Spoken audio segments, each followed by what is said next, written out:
thank you, Matt. I'm delighted to be here. And so I'm the SVP of Market Strategy for Hublot, but before that, I worked for many years organising events myself, either at Informa or Essential. And actually, my amazing panellists today, I've all happened to work with personally over the years. So I'm delighted that they're all here today. So I'm going to pass it over to each of you to introduce yourselves, starting with Celia. Hello, everyone. I don't think it's working. Testing. Okay, there we go. Hi, everyone. So I'm Celia Cools. I am the head of marketing for sponsorship at Money 2020, which is part of the Essential business. Oh, hello. I'm Emma Hilditch. I'm a freelance content curator. So basically, I put together content for all sorts of different events. Hello, everyone. I'm Hiram Patani. I'm the Chief Technology Officer at Essential. Okay, thank you, guys. I'm going to kick off with you, Celia, for the first question. Obviously, we're talking today about how we can make our event or encourage our event attendees to become content creators. So how do you use event content to take into a 365 community and ensure that people are collaborating with you? Yeah, so I think that what we're trying to do at the moment, definitely when we're at our events, which just for a bit of background, Money 2020 has 2 flagship events per year, one in North America, one in Amsterdam. So we really only have those 2 events within the year to really be with our wider community. So we've been trying, and what we've been really kind of putting into our strategies is building as much as possible on site that we can repurpose, and also looking at a variety of different types of content that we can use through multiple channels. Our community obviously engages in content in different ways depending on where you are in the world, and really what we want to be doing is making sure that our strategy for on-site really allows us to collaborate with them throughout the year. So we've been doing a lot of work at the moment on the type of video content that we're producing. Looking at how we can go from your typical, B2B interviews that we see quite a lot of events, and actually have a really important use at different points of the year, and looking at how we can move into more viral moments. So, whether that's looking at kind of networking events and kind of engaging people with like music and kind of thinking outside the box, I'd say, in terms of like the type of content we produce, because we're seeing a younger crowd in our communities, and we want to be able to engage with them. And definitely, as marketers, it's getting more challenging using traditional methods. So yeah, I think kind of looking at how we use content in viral moments that can give us a really big awareness at the show, but then we can kind of continue to feed into throughout the year as well. So definitely that's something that we're really looking at for the next kind of years to come. So like when you talk about moving away from traditional methods and being able to create engagement and do all this year round, obviously technology plays a big role. So let's go to the Chief Technology Officer sitting over there. What have you seen? Have you seen any good examples around how to use technology to create, this more engagement and content, etc.? Yeah, I think, to Celia's point, I think the content is changing, and how we reach our users with technology is also changing. Engagement's pretty key. So, there's plenty of tools when you're doing live streaming, and I'm sure I've seen it we're using here today. People can engage with people whether they're in the room or they're not. I also have seen technology really enable content teams to be able to engage better with users throughout time. And I think it's, when we talk about building communities, it's about understanding the users, their interests, their behaviors, then being able to use that data to curate content and then provide snippets of that content or follow up with that content to then re-engage that user to either turn them into an attendee, whether that be virtually or that be on site at your next event or a smaller meetup. And you continue to build that data so you to continue to profile your community and understand what interests them, and eventually that can lead to 365 engagement with people, because it creates that stickiness, so people want to come back. And the technology in the same vein has to be simple, easy to use for the user, for them to be able to access that. With consumerization of technology, people now are so used to using, social media platforms such as Instagram, Snapchat, Facebook, whatever it is, right? And the technologies that we use on our platforms have to be as easy to use, or people just won't use them, and things have to become accessible. So just staying with you there, Hiram, when you talk about making it more sticky, have you seen like trends where through technology you're getting increased repeat like delegates or increased repeat exhibitors, for example? I think because of the break in due to the pandemic in the event cycle, it's less easy to tell if you're seeing a repeat attendees. But what you do see, and what we do on some of our platforms, is actually when users are able to watch one thing, then we're able to present you might be interested in. It's similar to what YouTube does, right? But I think as you see that engagement, and as you see almost the breadcrumbs that person's leaving and what they're watching and how long they're watching it for, and then getting into more detail, what are they watching, at which points do they drop off engaging with that content, you can really start to build the profile to be able to then think about how you engage that person more. And that information can then not only feed into the digital content you produce, but also the content that you might put on stage at your next in-person event. Yeah, and I think from the digital content perspective, and being able to encourage your attendees to tell you and to see what digital content they're posting, like you say with YouTube or something, and using that intelligence for future, that's really how you sort of co-create, isn't it? And I know, Emma, when we were speaking last week, you mentioned about unconferences, where almost you're creating the agenda together. There isn't an agenda, and you just sort of create it. Do you want to talk a little bit more around that, Emma? Yes, so it was in the context of Sophie asking me what did I think would be the next thing that was going to be that we were going to see in the event world, and I did say I haven't done one myself, but I think the concept of the unconference is definitely taking over. I mean, so I've been doing events for years and years and years, and I've read millions of feedback forms and tons of survey results, and basically, what do we always hear? That the bit that the delegates or the attendees like best is the bit where they're actually participating in a round table, or they're doing some networking, or they're meeting someone, or the reason why they came was to meet someone new, and the best thing about the event was that they made a new contact or whatever. And the unconference just brings that experience earlier in the process, so that people are working together to create the conference program.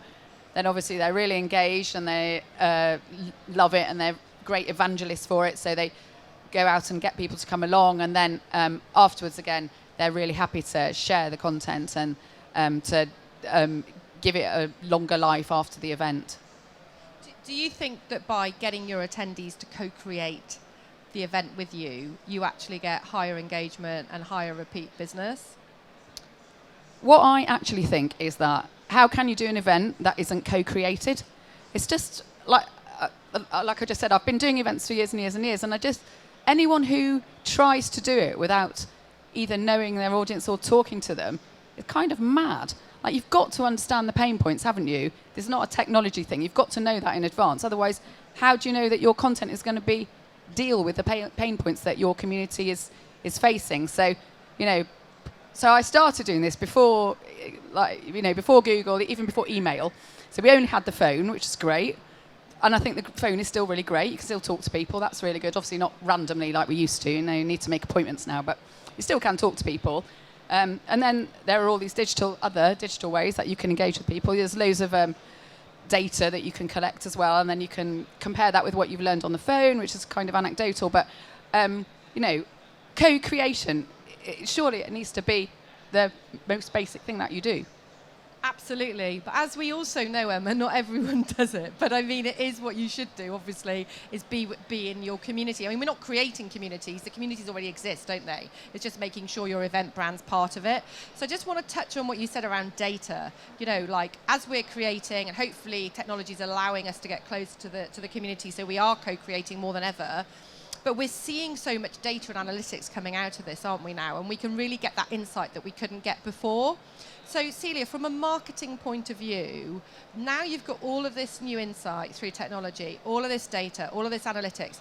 How do you use that to translate for future strategies, and particularly around content marketing, because you sort of know more than ever now who's consuming what, don't you, what persona, etc.? Yeah, so I think there's kind of two sides to that almost. So though we almost have so much data that we don't really know what to do with it. You know, technology has come on vastly, and we have such granular insights now that us as marketers, it's almost a challenge to decide actually what do we want to be using and how do we use it. And I think it just kind of comes back to, you know, prioritizing what your goals are, but also having essentially the tech stack to allow you to do that, especially at scale. You know, we've run pilots with personalized content and kind of ABM campaigns that work really well at a small scale, but it's then how do you really scale that? And I think, especially if you're working on events that are really big, and especially as marketers, anyone in events, I don't think has much time on their hands, but I think definitely marketers, you know, we really struggle with timing and what we've got to deliver. And I think just understanding the tech stack and making sure that we've got that available to allow us to communicate and engage with our communities as the data that we have, you know, allows us to. So I think it's a kind of a blessing and a curse almost in terms of the data side of things. It's almost like we have created a new role. We almost need a dedicated person, don't we? Whether sits within marketing or content or a bit of both. You know, Hiran, from your point of view with data, how do we simplify this for ourselves so that we're really focusing on the key things? And what would you recommend are the key things people focus on? Yeah, I think it's a really good point, and I think the point that Celia raised is quite common, and I see it a lot in my job, where people want all the data, and they don't actually know the questions that they want to answer with the data, and I think that's pretty key. So I could have data of every single person and every step they took around this expo hall, but that data is pretty much useless to me unless I know the questions I want to answer with that data.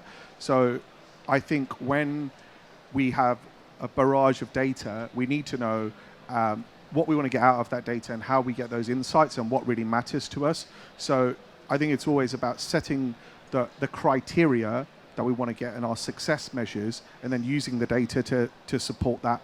Otherwise, it can be a minefield, and you know, there's lots of irrelevant data, and if that data is not going to help you make a decision, there's no point in actually having that data. It's probably costing you a lot of money, blurring the lines, and then you feel like, oh, we need X amount of data, people, because we've got so much data, but potentially you don't, because you just don't know what you actually want to do with that data. That's a really good point, because I think, you know, technology is here to help enable good events, isn't it? It's here to support us, not to make it more complicated. And, you know, the old saying, isn't it? It's the tail wagging the dog if we don't get it that way around. So I know that myself and Emma, actually, when we were doing VI, we did a training module around setting KPIs and setting what your metrics are. So you have to do it before you even get there, don't you? You can't do it afterwards. You need to say, well, this is what we should look for. I mean, Emma, do you want to talk a little bit more around how you do establish what you want to achieve from all of this? So, you know, like when we were doing that, you know, setting your metrics, I mean, what metrics would you recommend for good engagement year round particularly would people need to look for? Yeah, that is a really good question. And I'm sure everyone's heard this said a million times, but less is more, which is really true. So, like, Celia's overwhelmed with data. Hiran's trying to stop people asking him for too much data. And it's the same in content, isn't it? There's far too much out there. And we don't want to just be, what I heard someone else say in another event a couple of weeks ago, don't be a content polluter.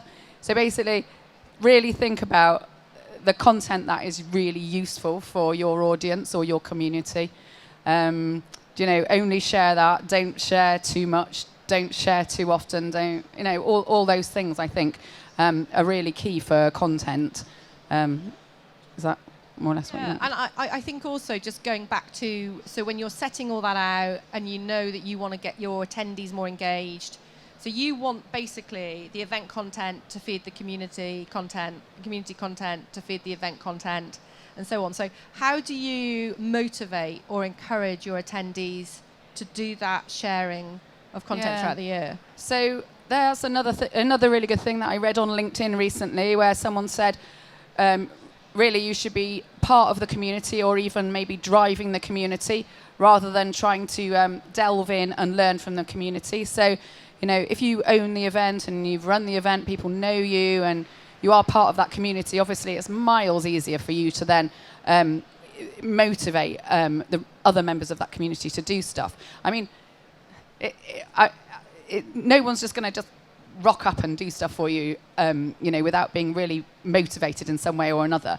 But there are some really basic things you can use, like, you know, steering groups and advisory boards, working groups in different areas. That now is all much easier because no one ever needs to meet and it's all just on Teams. Then you can use the results of that and those people there to kind of augment the impact of that, to get more people to join. And, you know, gradually, hopefully, something will take on a life of its own. Like, not everything works. So you have to be prepared for maybe the first few things don't really work properly. But, you know, when you hit the key topics, then great, it flies. And, you know that's what you want to put on the keynote stage when you do eventually get around to doing the event in 6 months' time. Yeah, and I think, you know, I know, Celia, particularly in your role, you're particularly focused a lot on sponsorship and exhibitors, aren't you? So how do you get your sponsors and exhibitors to contribute to content, to contribute to 365 engagement, you know, in a meaningful way that isn't too salesy? So, you know. Yeah, I think just actually kind of following on from what Emma was saying is it's about them feeling part of the event and kind of almost having kind of a stake in it. So, you know, working with them as partners is definitely really key for sponsors to feel part of it. And, you know, we see a lot of our attendance and brand awareness coming out of sponsors obviously posting that they're going to be at the show, that, you know, they are, you know, amplifiers for us to the show. So it's really working closely so that they feel like really part of it. But I think also, especially at Money 2020, one of the things that we've been looking at the moment, and for this year we've actually kind of just rolled out, is a world tour series. So, you know, as I said before, we only have 2 events per year, so we have limited face-to-face time with the communities that we really want to engage with. But we have looked at strategic areas across the world that we want to increase our brand awareness in, and actually that we see massive growth in the industries for. So there's real potential commercially for us, and we're kind of going back into the market. You know, it feels weird, you know, having had a few years off travel, kind of going back into, you know, different regions and being able to kind of fly around the world essentially and kind of connect with people. But it makes a massive difference, and, you know, our goal is to really bring a bit of that, you know, what we like to call a Money 2020 magic to the communities who may not be able to get the chance to come to the events, or may never have kind of heard of us, and bring a bit of the flavour of what we do to them, so that we can, you know, then the idea and the goal is that you know, they're engaging with that, they like that, they like the type of content. And I think, you know, maybe kind of another point is actually understanding what type of content they do engage with. You know, are they, you know, is it a startup community versus, you know, kind of an established brand community that we might do different things with? But I think, yeah, going kind of into the communities again, being able to have those face-to-face conversations. And I think as event organisers, we always say, like, you know, how important face-to-face is, either as a standalone or in combination with a hybrid option. But yeah, going back into the communities and having those conversations and being able to network and having almost those kind of serendipitous conversations that we get amazing insights from out of them, but they feel like they've obviously contributed, that then kind of informs our strategies for the events. And, you know, it kind of works in a 360 way. And yeah, so I think that's a really important, you know, important strategy that we're now moving more into. And, I remember years ago, Celia, when we used to work together for about 6 or 7 years, and we travelled the world throughout the year, didn't we? But it was in a less formal way, but we gained so much insight, and we translated that. But I think it's happening more and more and more now. Do you have a way that after each meeting, do you formalise the insight that you have in any way, or is it more sort of ad hoc? So I guess in terms of the content, it's a little bit more ad hoc. We obviously have our content teams there who gather all the insights and really kind of digest it and look at how that can inform what we're doing in some of our flagship events. But then from a marketing and kind of maybe more of a commercial perspective, we do look at the types of attendees that are coming to those maybe smaller regional events and look at, what that converts at, We're actually seeing almost 60% of people who are coming to those events as have never been to one of our events. So it's a really great opportunity to showcase what we do at the shows. We've specifically not had those events as a sponsored, moment. It's purely brand awareness. So we really want to just be looking at kind of connecting and building content with them. But commercially it comes back round because if they're engaging and like what they see, they obviously come to the events and, win-win. So it's like great top of the funnel, isn't it? And also I've always thought, as Emma was saying years ago, even in the 90s, with the steering groups, if people are helping to shape the event, they're all more emotionally and psychologically invested. So they're going to show up, they're going to tell their mates about it. And I think nowadays there's so much technology to enhance this without confusing things. And I love the way it can just hook up, straight into the CRMs now as well. So, Hiran, you must see so much about this, about how tech just hooks straight up to Marketo or HubSpot or whatever, and how you can do real-time, follow-ups. So have you seen any good examples with that? I've seen a lot of examples of it. And I think, nowadays, I'm sure if you walked around the room here, everyone can probably connect to everyone else via an API. But I think what's really interesting, or an area where people should look at, is what we see happening in some parts of our business is people are then trying to integrate things into something else so they can get a view or a set of analytics in one way, but that potentially might not be the right solution. So I think, I don't think there is one correct answer, and I think each business or each team operation needs to look at how they actually want to access this information and access that information in the most simplest way, and using a tool potentially that can talk into other tools without having to move data from one place to another to achieve what they want.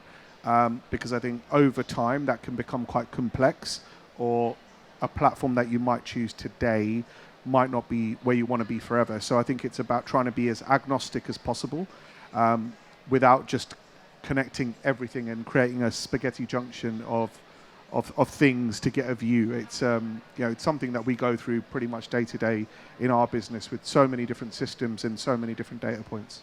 Then it just takes over, doesn't it? And you're sort of beholden to it because well, you're forever maintaining it at that point, and and the worst thing that can actually happen is you create different places for the same information, and then people make decisions based on that information, and it's incorrect. There should be one place where people go, and that can be like herding cats sometimes, to get people to work in one place, or to have one destination where people look at things and via a similar view. So it's definitely about one place, keeping it simple, and not creating multiple copies or areas that you go to find the same information. And, over the last couple of years, there's been so much around video content, hasn't there? I know Celia's touched on that a bit. But, from your point of view here, and when you see, like, the on-demand content, you can sort of almost analyse now what certain personas are engaging with what content, which can help, of course, with future content design and content marketing and stuff. But have you seen that being used a lot more around, you mentioned YouTube, around on-demand content, video content? Yeah, I think during the pandemic, I think we saw an absolute spike. So, at Essential, for one of our brands, we did a live event that ran for a few days in lieu of one of our festivals. We had 70,000 people join that online, and we were absolutely astounded with that. And you know, at that point, we saw a lot of people watching online. We saw a lot of people watching on demand. We then continued to try and ride that wave, and we saw a steady decline because, you know, there were things that, like digital fatigue was a real thing, right?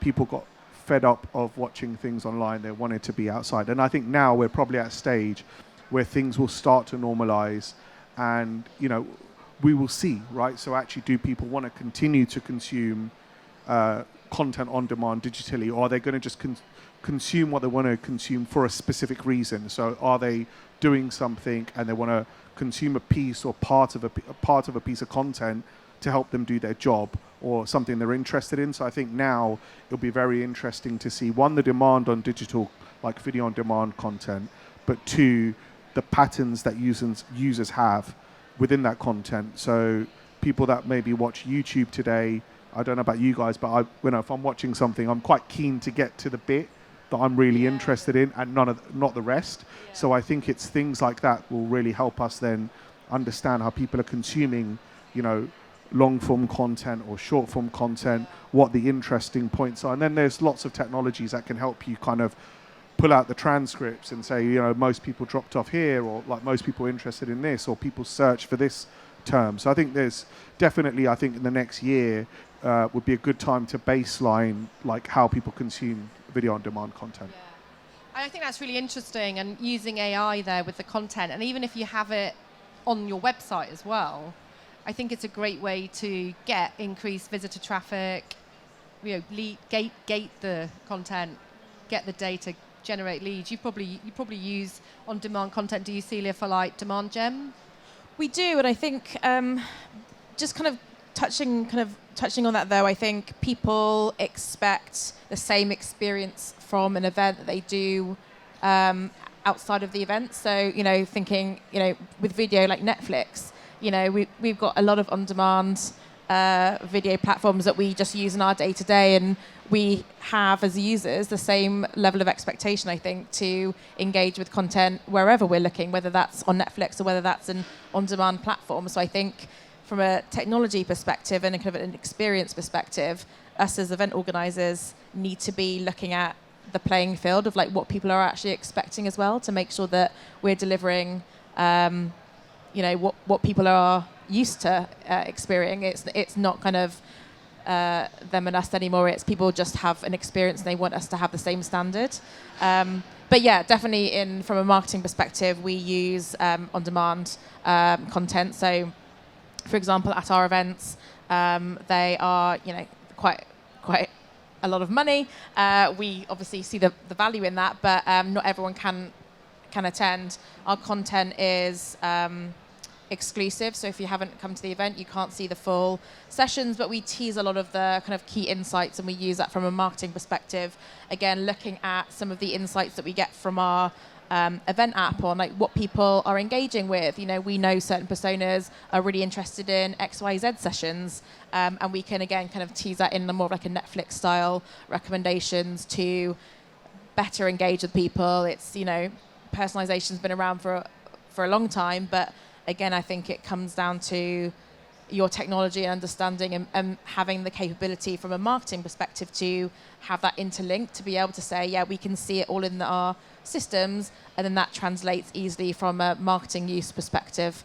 So I think technology gives you that personalization, which is so key, isn't it? And around the content as well of video, topic of video content.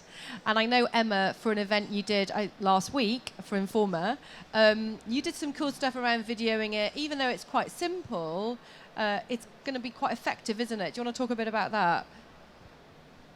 Yeah, well, it's just really straightforward stuff. But I think maybe we wouldn't have thought about it before the pandemic. But obviously, it's not actually as easy as it sounds to record or to video it. Like, we are being videoed, but sometimes this comes out didn't come out exactly how you imagined, but basically it's just what Celia said. You know, why would you waste the opportunity of collecting this content, because you're going to be able to do something with it at some point. It's more afterwards, what do you do with it? Because like the thing I said about don't be a content polluter, and then what Celia said about not everybody necessarily should have access to it. Personally, I think that, well, mostly I work on events that people don't pay to attend, but you may as well just let everyone see it, because it probably won't put people off coming. I mean, it's like kind of like the Super Bowl, isn't it? Like most people watch the Super Bowl on TV, it's like digitally, and then once in a lifetime they'll have the dream to go to it. So like once in a lifetime, someone maybe from a faraway country could have the dream to come to Money 2020, and the fact that you gave them the content, you know, for a few years beforehand is probably only going to encourage them, isn't it? I don't think it cannibalises it. I know that was always the original worry, wasn't it? But actually, if anything, it just widens your target addressable market, doesn't it? So you can funnel people and get them in to buy a ticket one day. Yeah, I think it's about just the almost maybe the channel that we use. So it's, you know, we're not kind of offering everyone to watch, you know, every single 30-minute episode that we put on stage. But it's using a lot of the insights that we're getting from those and kind of filtering them down into different channels, whether that's kind of social, you know, email, and we kind of translate a lot of that information into what we then look at for the following year. Yeah, and talking about social, I mean, do you have a dedicated social manager who will go in, look at trends, look at what people are saying on all your posts, pick up that, reach out to them, get them to do more and advocate and be more of a creator for you? Yeah, so within our team, we do have someone who's dedicated to social media. She's dedicated to social media, but kind of essentially communities and building online communities. So she has a kind of the finger on the pulse with what we're seeing online. So she's kind of really on the ground with, you know, right then and there what we're hearing, what people are seeing, what is trending. And one of the things that, again, kind of looking at how we can work with our communities for them to build content that feeds into our own strategy is how do we engage them on a social on social media to feed into, you know, repurposing that content. So, for example, we've been running, you know, weekly polls to kind of get the pulse check on certain topics. We then kind of feed that into our podcast, the kind of questions around some of the conversations that are within those podcasts. It might then be repurposed into a blog, into a white paper. So it's insights that we're getting directly from the community and kind of actually turning around pretty quickly to kind of give them, you know, expert opinions on, you know, what their challenges are or kind of interests are. So things like that work really well on a social platform. And then, yeah, I mean, obviously during the events, again, it's kind of looking at, you know, whose posts are getting the most engagement. And I think kind of almost going back to technology, it's around, you know, we have a platform that we use, a kind of a piece of technology where we can see out of our attendees who have posted on certain social channels, who has the biggest audience, who's engaging the most. And it gives us that real-time information so that we can then obviously then work with them to say, hey, look, actually, you know, you're really impacting our marketing and our brand awareness. Like, how do we work with you as a kind of a closer member of the community to enhance that for us and, you know, to kind of give them a profile as well. So that's been really, that's been working really well. And I think that's something that we'll continue to develop as a more of a strategy going forward. I think that's interesting, isn't it? Because I think your biggest content creators are your biggest advocates. And I know the technology that you use to identify those advocates. So they're very hand in hand, aren't they? So I've just been told it's just under 5 minutes to go. I can't see any questions coming in so far from the audience. But if anyone has any questions for the panel at this point. No? Okay. If not, then I have one final question for all of you. If we look forward to 1 year from now, what would you be really excited about in terms of seeing your attendees do even more creation of content with you? Starting with Hiran. You've put me on the spot with a surprise question.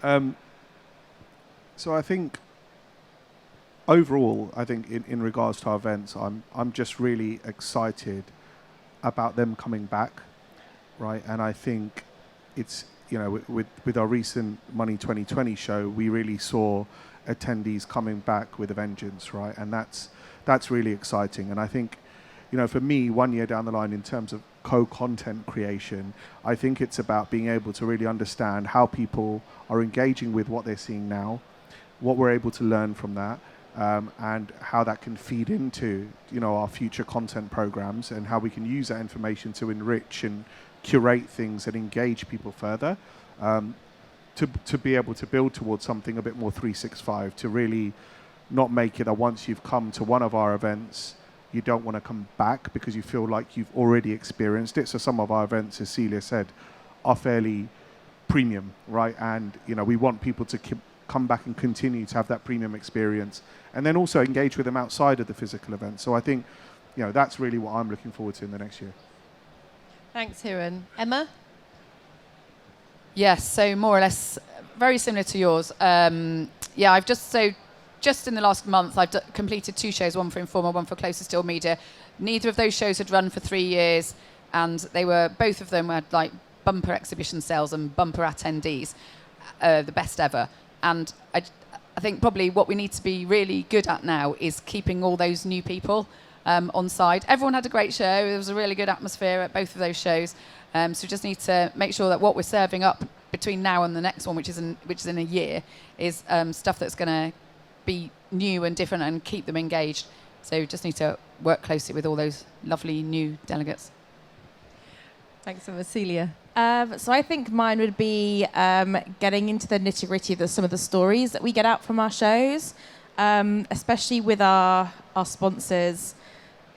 We hear these kind of really magical stories of people coming to the events and meeting, in the line for a coffee and kind of just chatting, and then they have conversations and it ends up they have a multi-million-pound deal. And it's these really amazing stories that you can often only get in person, but we want to be able to kind of really be able to tell the stories of those experiences and really make it much more of a human, that kind of human connection, and actually around the serendipity of why events are so great. And I think being able to kind of tell those stories on a bigger scale, for me, especially from a sponsorship perspective, is going to be really exciting. That's really interesting. So, thanks so much for all 3 of you for being here. My old previous colleagues, my old team's here with me today, which is lovely. So unless there's any more questions or any questions from the audience, I think we'll wrap it up. Over to Matt. I've got a few questions. Hey. We've got a few more minutes, so I thought I'd help you fill it, because I love content and I find it fascinating what you're doing and what you're discussing. So I think there's a number of questions, but I think maybe, Celia, you said about how busy you are. Like, if you're in events, you know that you're always busy, right? Like, there's never enough time in the day to do what you want to do. Has there been any tools that have come out that have kind of helped you see the wood for the trees a little bit and just kind of, I'm not going to say do less because you're just going to get busier and more put on your plate, but have there been any tools that have helped you kind of cut through the clutter of content, maybe? I think there are maybe tools to help us get the information that helps make the decisions easier and quicker. So, like I said, with the tool that we use pre-show with kind of with our registrations and being able to see, very easily and simply who are our influencers, basically, it kind of saves time to be able to kind of looking through posts and saying, oh, this person's really engaged, and it gives us kind of raw data really quickly. And I think it's just about helping us make decisions quicker. So I think tools like that are really, really important for us. So, one of the questions someone texted in, but about influencers, like how do you find influencers? And I know there's products out there like Snowball or Glean In, for example, so that you as event organizers can measure what's working. But how do you really find that influence? Maybe this is for you, Emma. How do you find influencers that actually add value to the event, not just more noise, per your point earlier on? Yeah, that's a really good question, actually. And I think we definitely are seeing the rise of influencers in B2B, and I think it's something that we could definitely embrace, well, depending on your market, or exactly what your events are. But I think in terms of marketing, that influencers in B2B are really coming to the fore now. So I just think it's not rocket science, is it? Like in B2B, they're not going to be great big celebrities. They've got to have a following. Obviously, that following can be on LinkedIn, doesn't have to be on TikTok, and they've got to be people that will gel with your community. But I think it's it goes back to making a judgment and then working closely with them. I remember I was in a panel a few weeks ago, where they were asking influencers were on the stage, and they were saying to influencers, what do you like? How do you like to be treated? And well, it's not really surprising. Obviously, they like to be treated. They like to be valued. They like to be treated like human beings. You get the most out of them if you treat them well and you work with them in a way that makes them feel valued. And one of the influencers was a kind of a financial advisor woman who was really well known in lots of different sectors in the city of London, and different financial products had used her as an influencer. And it's really quite funny that she's now being called an influencer, but actually she's always been someone with influence who people would call on to try to help them promote a new event or something if there was a launch. So that's what I would say around influencers. Interesting. Okay, Hiran, we haven't let you get away with this one. You've got a question as well. So you talked a little bit about data, and how do you... People want lots of data, but they don't know where to start. How do you actually find out what that thing is that you want from the data? Like, what sort of process could someone that's brand new to data and content and understanding what people want, how do they find out what they want? It's a good question, but I think when people are, like I said previously, I think you can have like mountains and mountains of data which is not useful until you know the questions you want to ask from it. So I think it actually does boil down to what the goals are. So what are you trying to achieve? So, okay, are we trying to achieve converting more delegates to re-attend our event? I think that starts to help you build up that set of questions that can then help build the criteria of how you pull those insights out of that data, and also helps you understand what data you want to capture, or is one of the questions you want to answer, or one of the metrics that you want to say is, we'd love to rebook stands in this hall. At that point, you say, okay, what are the things that we need to understand? One, we need to understand the footfall, the busy areas, the dwell time. So that then helps you define the type of data points you want to capture, and you'll answer those questions. If you don't define them, you'll capture all the data points and have a huge mountain of data that's probably costed you quite a lot to obtain, and also quite a lot to maintain, and then you just don't know what to ask it. So I think it's really breaking it down into what the goals are, what you're trying to achieve, and then pull the questions out from there.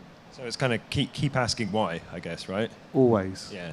Excellent. Okay, there has been another question that's come in, and we're bang on time, and it's such a big question that I don't think you can answer this, but give it a shot really quickly. How do we generate revenue from online digital communities? Do we charge exhibitors or visitors, or should it just be based on lead generation and sponsorship? That's a big question. We are out of time, but would anyone like to do a sort of super quick, how do you charge for this? Or maybe it's actually what sort of questions you should ask to begin to think about how you charge for something like that. Anyone like to take that? Well, I would just say simply, you can do it as a subscription-based model where you're charging people annually, and then you have add-ons and bolt-ons. You can tier it to get X, Y, Z. You could maybe have a delegate pass in there, or sponsorship booth at the in-person, or not. And that's probably the best way, I would suggest. But yeah. And I mean, yeah, so similar. I worked on a platform that we made it free for everyone, but relied on sponsors and partners. So I guess it depends what your audience is like. Back to Hans' question, it depends what your audience is like and what they need, right? I think all of you touched on that a little bit today. Okay, thank you, Sophie, so much for chairing that session, but also Celia, Emma, and Hiran, thank you so much. Can we give a round of applause for them, please? Thank you, Matt. Thanks, Thank guys. you. Thank you.